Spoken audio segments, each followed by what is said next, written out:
بسم اللہ الرحمن الرحیم۔ السلام علیکم۔ میں نے جب سے ہوش سنبھالا تھا تو اپنے آپ کو کپڑے اور بانس سے بنی اس جھگی میں ہی پایا تھا۔ یہ ہماری جھگیوں کی ایک چھوٹی سی بستی تھی جس میں ہمارا قبیلہ رہتا تھا۔ ہماری بستی میں کوئی کچرا چننے کا کام کرتا تو کوئی پیشہ ور فقیر تھا۔ کسی نے موچی کے کام کی آڑ میں تویز دھاگے کی دکان کھول رکھی تھی، مگر سب سے حیران کن بات یہ تھی کہ ہر جھگی میں پیسہ بکسوں کے اندر محفوظ رکھا جاتا تھا۔ میرے لیے یہ بات بہت عجیب تھی۔ میں چھوٹی سی تھی مگر یہ سوچتی تھی کہ ان کے پاس اگر اتنا پیسہ ہے تو یہ سب اتنی گندی جگہ پر کیوں رہتے ہیں؟ اور جب مجھے اس سوال کا جواب ملا تو ایک بھیانک حقیقت بجلی کی طرح میرے اوپر ٹوٹ پڑی۔ ہم چار بہنیں تھیں، ہمارا کوئی بھائی نہیں تھا اور ہم بستی کے اندر ایک جھگی میں رہا کرتے تھے۔ میں سب سے بڑی تھی، مجھ سے چھوٹی تین تھی جو میری ہی طرح گندے اور پھٹے ہوئے کپڑے پہنے رہتی تھی۔ میرے ابا اور اماں کوڑا چننے کا کام کرتے تھے۔ ہماری جھگی میں سامان کے نام پر چند چیزیں تھیں۔ دو پرانے بڑے بکسے اور ایک چھوٹا بکسا تھا جس میں اماں، ابا اور ہم چاروں بہنوں کے کپڑے رکھے تھے۔ ایک پتیلی، دو چار پلاسٹک کی پلیٹیں اور گلاس تھا۔ بستروں کی جگہ کاغذ کے بڑے بڑے گتے زمین پر بچھے تھے جس پر کپڑوں سے بھرے ہوئے سرہانے رکھ کر ہم سو جاتے۔ ابا اور اماں سارا دن جگہ جگہ کوڑے کے ڈھیر سے کاغذ، پلاسٹک بوتلیں اور ہر کام کی چیز چن لیتے جو بیچ کر گزر بسر کی جا سکے۔ ہماری بستی شہر سے کچھ باہر ایک بڑے سے میدان میں تھی۔ یہ جگہ کسی بہت امیر بندے کی تھی اور کافی عرصے سے خالی پڑی تھی۔ بعد میں سنا تھا کہ اس زمین پر فیکٹری بنانے کا منصوبہ چل رہا ہے، مگر ابا بتاتے تھے کہ منصوبہ کافی عرصے سے چل رہا ہے، اس لیے بستی والوں کو کوئی فکر نہیں تھی۔ اگر مالک زمین خالی کرواتا بھی تو ہم جیسوں کا کون سا کوئی ایک ٹھکانہ ہوتا تھا۔ ہماری جھگیوں کے سامنے ایک نہر گزرتی تھی، اسی نہر پر ہماری زندگی کا دار و مدار تھا۔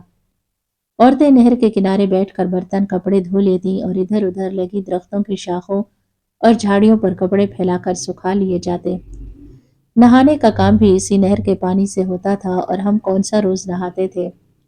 اماں ابا کو کتنے کتنے دن نہائے بغیر گزر جاتے تھے اور ہم چاروں بہنوں کو بھی اماں کئی دن بعد نہلاتی۔ بستی کے کافی بچے روز نہر میں نہانے جاتے تھے مگر میں اور میری بہن ڈرتے تھے۔ باقی دو بہنیں تو بہت چھوٹی تھی، غربت تو ہمارے حلیوں اور چہروں سے چھلکتی تھی، مگر پیٹ کا دوزخ کون دیکھتا ہے جب کسی کو چہرے ہی نظر نہ آئے۔ اماں اور ابا سارا دن سڑکوں اور گلی کوچوں میں لگے کوڑے کے ڈھیر سے اپنی مرضی کی چیزیں چن کر واپس آتے۔ پھر اماں اینٹوں کے بنے چولہے پر دو چار روٹیاں ڈال لیتی۔ سالن کے نام پر کبھی دو پیاز تھوڑے سے گھی میں تل کر اوپر نمک مرچ ڈال لیتی تو کبھی سل بٹے پر چٹنی پیس کر روٹی ہمیں دے دیتی۔ وہ دو چار روٹیاں ابا اور اماں کے لیے پوری نہیں پڑتی تھی کیونکہ اس میں ہم چاروں کا بھی حصہ ہوتا تھا۔ کسی دن اگر میں یا میری بہنیں اضافی روٹی مانگ لیتی تو ابا یا اماں اپنے حصے میں سے ہمیں دے دیتے۔ تب ہمیں یہ نہیں جانتے تھے کہ ایسا کرنے کی وجہ وہ خود بھوکے رہ جاتے تھے۔ ہم نے کبھی پیٹ بھر کے کھانا نہیں کھایا تھا، کبھی صاف ستھرے پھل نہیں چکھے تھے۔ ہاں، کبھی کبھی اماں کہیں سے گرا پڑا خراب پھل لے آتی اور اس کو کاٹ کر جو تھوڑا حصہ کھانے لائق نکلتا وہ ہمیں کھلا دیتی۔ اس سے تو ہمارا منہ کا ذائقہ بھی نہیں بدلتا تھا بلکہ اور خراب ہو جاتا، اور ایسی ہی سڑی ہوئی یا باسی سبزیوں سے صاف سبزی نکال کر تھوڑی سی پکا لیتی جس میں گھی کم اور پانی زیادہ ڈالتی تھی۔ بستی میں کوئی کسی کو پوچھتا تک نہیں تھا، سب کا تقریباً ایک ساتھ حال تھا، مگر کچھ جھگیوں میں ٹی وی چلتا تھا جو ہم بہنیں جا کر بڑے شوق سے دیکھتی تھی۔ زیادہ مشکلیں تو اس وقت بڑھ جاتی جب موسم اپنے جوبن پر ہوتا۔ شدید گرمی میں ایسا لگتا جیسے سورج کی تپش ہمیں بھی انڈے کی طرح پکا دے گی اور بے انتہا سردی ہمارے جسموں کو آری کی طرح چیرتی رہتی۔ ہمارے پاس صرف ایک ہی رضائی تھی جو ہم چھ لوگوں پر آڑی کر کے پوری طرح نہیں پڑتی تھی۔ کبھی پیر ننگے ہو جاتے تو کبھی سائڈ پر لیٹے ابا اماں رضائی کی حد سے باہر نکلنے لگتے۔ برسات تو جیسی ہماری سب سے بڑی دشمن تھی، کسی بھی موسم کی بارش ہوتی ہماری جان عذاب میں آ جاتی۔ زمین پر پانی اور کیچڑ ہو جاتا، ہمارا سونا بھی حرام ہو جاتا تھا۔ میں بڑی ہو رہی تھی، جیسے جیسے عمر بڑھ رہی تھی میرا دل اور دماغ میں کئی سوال آتے۔ मैं अल्लाह से शिकवे करती और कभी कभी अम्मा के सामने रोने लग जाती कि हमारी जिंदगी ऐसी क्यों है। अम्मा खामोशी से मेरा मुंह तकती रहती या किसी दिन मुझ पे लान तान करने लग जाती। वक्त गुजरता रहा, हमें इस सर्द और गर्म का सहने की आदत हो चुकी थी। मगर कहते हैं ना, माँ बाप का साया हो तो बच्चे कड़ी धूप से भी बचे रहते हैं। ये सच था। इस हकीकत का अंदाजा इस वक्त हुआ जब अब्बा ने हमेशा के लिए आंखें मूंद ली। वो दिन किसी मनहूस साए की तरह हमारी जिंदगियों में आया था। अब्बा रोज की तरह कचरा चुन रहे थे कि एक बड़ी गाड़ी किसी आंधी तूफान की तरह आई और अब्बा को टक्कर मार दी। गाड़ी का तो कुछ नहीं बिगड़ा, मगर अब्बा जान से हाथ धो बैठे। देखते ही देखते गाड़ी नजरों से ओझल हो गई और अम्मा अब्बा के बेजान वजूद के पास बैठी रोने लग गई। फिर इसके बाद रोजाना अकेली ही काम पर जाने लगी। आखिरकार चार चार जिंदगियां इसके साथ जुड़ी थी। मैं इस वक्त 16वें साल में थी जब अब्बा का इंतकाल हुआ। मेरी बहनें बिलतरतीब 14, 12 और 10 साल की थीं। छोटी दोनों बहनें भी अम्मा के साथ जाने लगी ताकि ज्यादा चीजें इकट्ठी की जा सकें। मगर पूरे दिन की ख्वारी के बाद कभी 100 तो कभी 200 हाथ में आते थे। अम्मा बहुत थकने लगी थी और बात बात पर गुस्सा करने लग जाती थी। मैं अब खाना पकाने भी लग गई थी। नहर पे जाकर कपड़े और बर्तन भी धो लिया करती थी। नहर किनारे कपड़े या बर्तन धोते हुए वहां से गुजरती लड़कियों को देखती तो दिल महसूस कर रह जाती। बहुत खूबसूरत साफ सुथरी लड़कियां, कीमती कपड़े पहने, किसी के जूते मुझे पसंद आ जाते तो किसी का सूट दिल को भा जाता था। मगर मैं सिर्फ इनको आता जाता देखकर आहें ही भर सकती थी। वहीं रोड से बच्चे स्कूल जाने के लिए गुजरते थे, साफ सुथरे यूनिफॉर्म में। वो मुझे बहुत अच्छे लगते थे। हमने तो स्कूल की शक्ल तक नहीं देखी थी, मगर इनको देखकर मेरा बहुत दिल चाहता कि मेरी छोटी बहनें भी स्कूल जाया करें। काश ऐसा हो पाता और काश वैसा हो जाता। बस यही सब सोचते सोचते मैं काम कर लेती और जब अम्मा दोनों बहनें वापस आती तो वही गिनती की 4 रोटियां पकाकर मिल बांट कर खा लिया करते थे। मगर अब हम बड़े हो गए थे तो रोटियां कम पड़ती थी। पेट नहीं भरता था तो अपने अपने सराहने पर लेटकर आंसू पी लिया करते थे। एक दिन अम्मा काम से वापस आई तो मुझे कहने लगी कि एक अस्पताल में सफाई करने वाली मासी की जरूरत है। मुझे किसी ने बताया था तो मैंने वहां बात की है। अगर वो नौकरी मिल गई तो हालात में कुछ बेहतरी आ जाएगी। मैंने अम्मा की बात सुनी तो दुआ करने लगी कि अम्मा को नौकरी मिल जाए। पर मैंने अम्मा से कहा कि अगर तू नौकरी करेगी तो महीने बाद पैसे मिलेंगे, फिर हम पूरा महीना क्या खाएंगे। मेरी बात सुनकर अम्मा भी परेशान हो गई और कहने लगी, कल से छोटी तीनों बेटियों को ले जाती हूँ। ज्यादा कचरा छान लिया करेंगी ताकि कुछ पैसे बचा कर रखे जा सकें और अगर नौकरी लग जाए तो वो महीना खाना पीना हो जाएगा। इसके बाद महीने भर का हिसाब किताब रख लेंगे। अम्मा की बात सुनकर मुझे कुछ तसल्ली हुई। अगले 2-3 दिन अम्मा अस्पताल से नौकरी के जवाब का इंतजार करती रही, मगर कोई खबर न आई। आखिर 5वें दिन मालूम हुआ कि सफाई के लिए किसी और को रख लिया है, मगर वहीं अस्पताल का कचरा उठाने के लिए किसी काम वाली की जरूरत है। तनख्वाह महीने बाद मिला करेगी। अम्मा ने फौरन हाँ कर दी। इस तरह अम्मा को 6,000 तनख्वाह पर नौकरी मिल गई। 8,000 के हिसाब से तो यूं हर रोज के 200 रुपए बनते थे, मगर हमारे लिए ये भी बहुत थे, क्योंकि हर रोज अम्मा और मेरी तीनों बहनें सारे दिन के बाद 100-150 ही कमा पाती थी। अब अम्मा महीने का 6,000 लेकर आएगी और हर वक्त तो अस्पताल में मौजूद नहीं रहना था। अम्मा को एक दिन में 2 मरतबा कचरा उठाना था। कचरे में से काम की चीजें अलग करके बेच सकती थी और बाकी का वक्त अपना काम कर सकती थी। अम्मा ऐसा ही करना शुरू हो गई। वो सुबह के वक्त अस्पताल अकेली जाती और कचरा उठाकर बड़े मैदान में बाकी कचरे के ढेर पर फेंकती। इसमें इसके 3 चक्कर लगते थे और इस दौरान इसे कोई ऐसी चीज मिलती जो अलग से बेची जा सकती थी तो वो इसे अलग जगह पर रख देती और फिर दूसरा चक्कर शाम को 6 से 7 बजे लगाती थी। तब हल्का हल्का अंधेरा हो जाता। जो सामान अम्मा अलग करके रखा करती वो भी रोज के रोज बेच देती और बाकी वक्त में मेरी बहनों के साथ पहले की तरह मुख्तलिफ कूड़े के ढेर पर अपना काम करके दिहाड़ी बना लेती थी। इस तरह अब हम पांचों माँ बेटी के हिस्से में एक एक रोटी रोज आने लगी थी। अम्मा को अस्पताल में काम करते हुए 1 महीना गुजरा तो पहली तनख्वाह मिली और इस दिन अम्मा ने ताज़ा सब्जी खरीदी, घी का पैकेट लिया और ऐसे ही ज़रूरत की कुछ चीज़ें और आटे का थैला लिया। ہم نے پیٹ بھر کے کھانا کھایا مگر یہ سب لینے کے بعد اماں کے پاس صرف 1,000 ہی بچا تھا، جو اماں نے بکسے میں کپڑے کی تہ میں رکھ لیا کہ کسی برے وقت کے لیے کچھ روپے ویسے رکھنے چاہیے۔ روز کی طرح زندگی اپنی رفتار سے چل رہی تھی مگر وہ ایک دن کچھ الگ سا تھا۔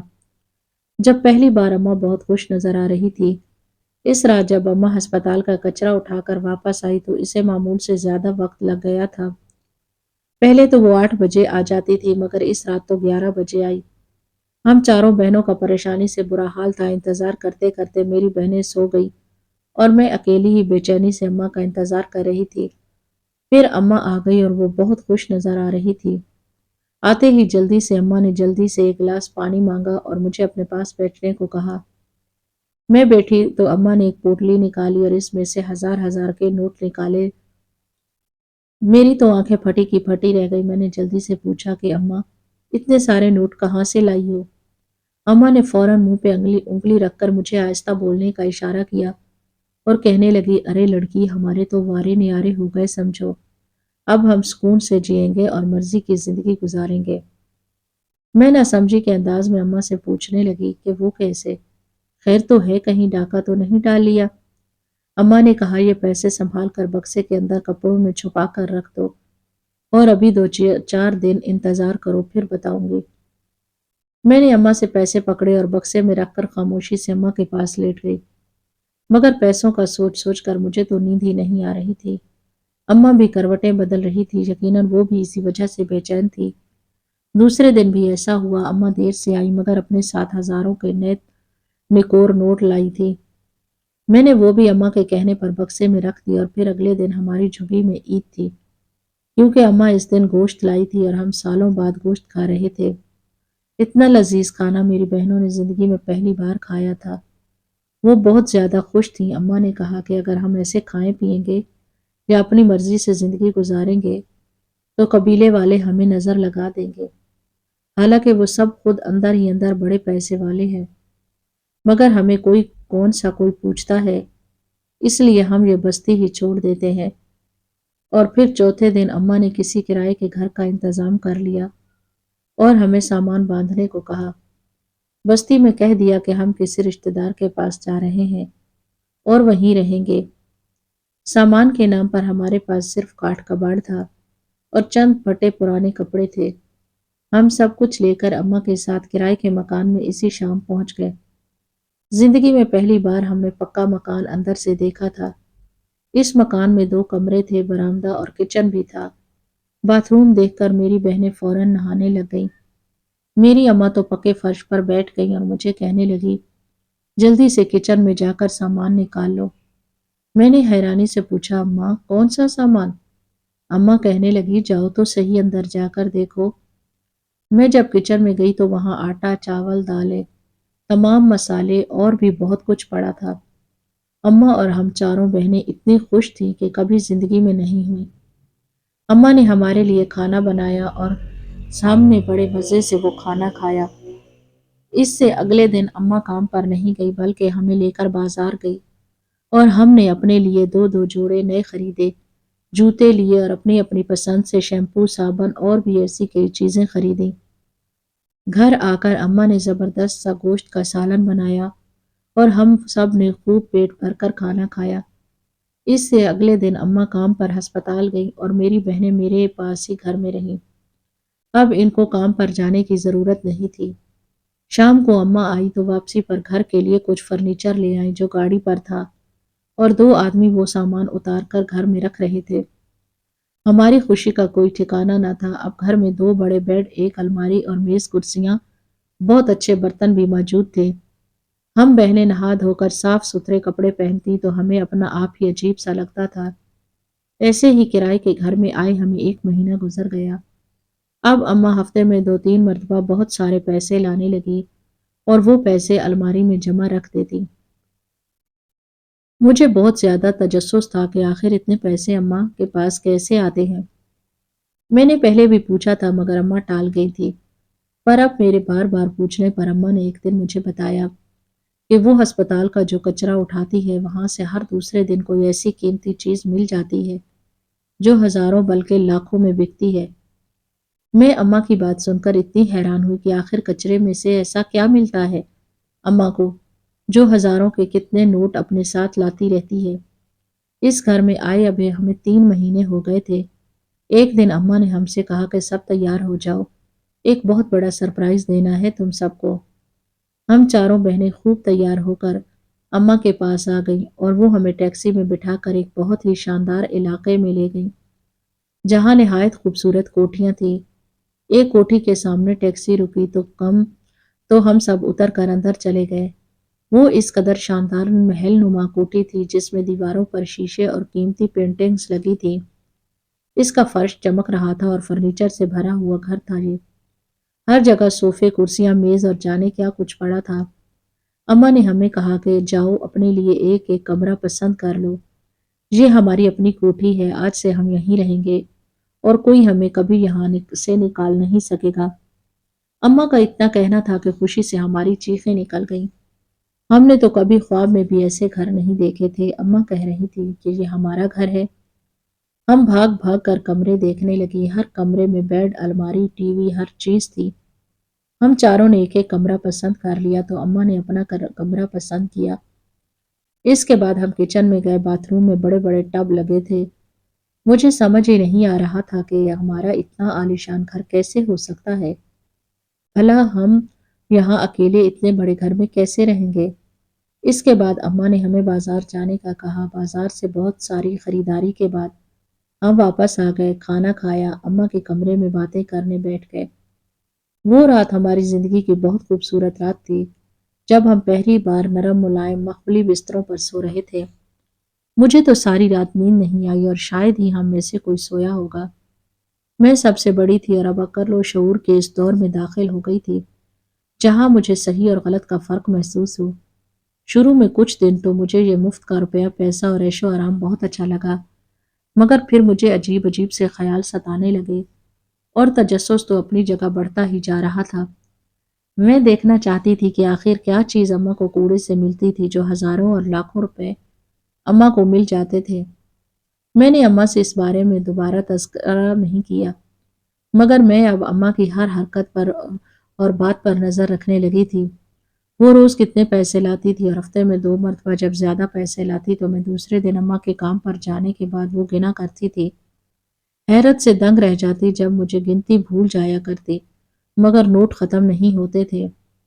मैंने दिल ही दिल में फैसला कर लिया कि इस राज को जानकर रहूंगी और फिर मुझे एक मौका मिल ही गया।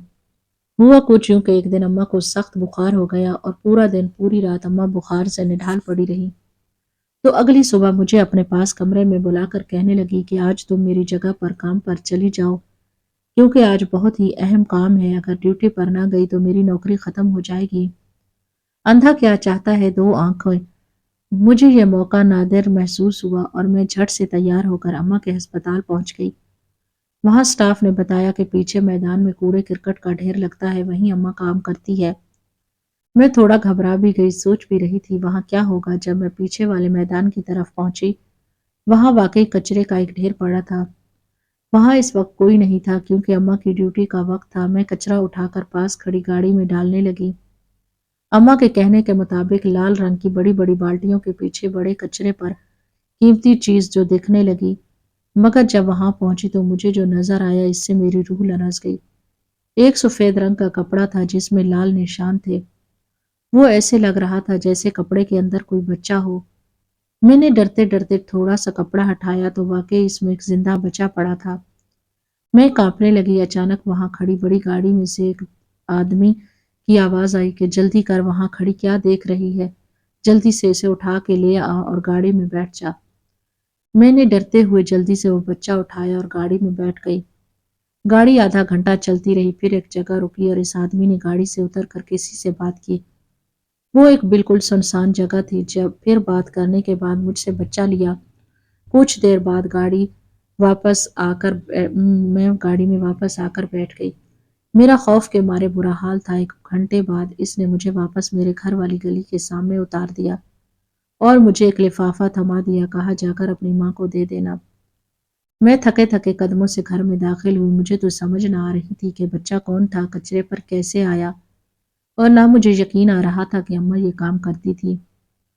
मैं अम्मा के कमरे में चली गई, वो फटाफट उठकर बैठ गई, बुखार उतर चुका था। मुझसे पूछती, इससे पहले मैंने लिफाफा इसके सामने कर दिया। मुझसे लिफाफा लेकर अम्मा ने खोला तो इसमें हजार हजार के कई नोट थे। अम्मा ने पूछा, कोई मसला तो नहीं हुआ? मैंने अम्मा से कहा, कोई मसला नहीं हुआ, मगर आखिर ये सब क्या था? अम्मा मेरे पूछने पर बताने लगी कि जब वो पहली बार अस्पताल गई थी, तभी वहां के वर्कर्स ने अम्मा से बात कर ली थी। कचरे पर जिंदा बच्चा या मुर्दा बच्चा जो किसी वजह से मर जाए और अस्पताल पर बात न आए तो ऐसे बच्चों को कपड़े में लपेट कर कचरे पर रख दिया जाता है। वहां से कूड़ा उठाने वालों की मदद से वो बच्चा अगर जिंदा हो तो किसी को आगे बेच देते हैं, जिसका सारा पैसा आपस में हिस्सों में बांट लिया जाता था। और जो बच्चे मर जाते थे, इनकी लाश को छुपाकर कहीं ठिकाने लगाने के पैसे मिलते थे। ये सब सुनकर मुझे बहुत ज्यादा गुस्सा भी आया और रोना भी आ रहा था। मैं एकदम चीख कर बोली कि बच्चे बेचने की चीज है। मेरी तेज आवाज सुनकर अम्मा घबरा गई और मेरा हाथ थाम कर कहने लगी, हम कौन सा किसी फकीर या डाकू को बेचते हैं, बल्कि वो तो ऐसे बच्चे होते हैं जिनके माँ बाप या माएँ इन्हें पैदा करना नहीं चाहती। हम तो इनको बचाकर किसी ऐसे जोड़े के हवाले कर देते हैं जिनको बच्चे की जरूरत होती है। बस इस सारे काम में दोनों पार्टियों से पैसा मिलता है। अम्मा की बात सुनकर मैंने अम्मा से पूछा कि वो सच कह रही है ना? तो अम्मा ने मेरे सर पर हाथ रखकर कसम खाई, मगर मैंने अम्मा से कहा कि चाहे अपनी तरफ से तुम भला करती हो, मगर ये तो है गलत ही, क्योंकि बच्चे को इस तरह चोरी छुपे ले जाना और पैसे लेना किसी तरह भी दुरुस्त नहीं। अम्मा ने मुझे डांट दिया कि तुम अभी बच्ची हो, इन बातों में ना पड़ो। इसके बाद मैं उठकर अपने कमरे में चली गई। मुझे कुछ अच्छा नहीं लग रहा था। मेरा जी चाह रहा था मैं इस काम की खबर अस्पताल के मालिक को कर दूं या फिर पुलिस को बता दूं, मगर मैं अपनी अम्मा की वजह से मजबूर थी, इसलिए चुप हो गई। मगर मेरे दिल को किसी सूरत चैन नहीं आ रहा था। अब तो घर में आने वाले रुपए पैसे भी मुझे अच्छे नहीं लगते थे। इन पैसों से पका हुआ खाना मुझे जहर लगने लगा था।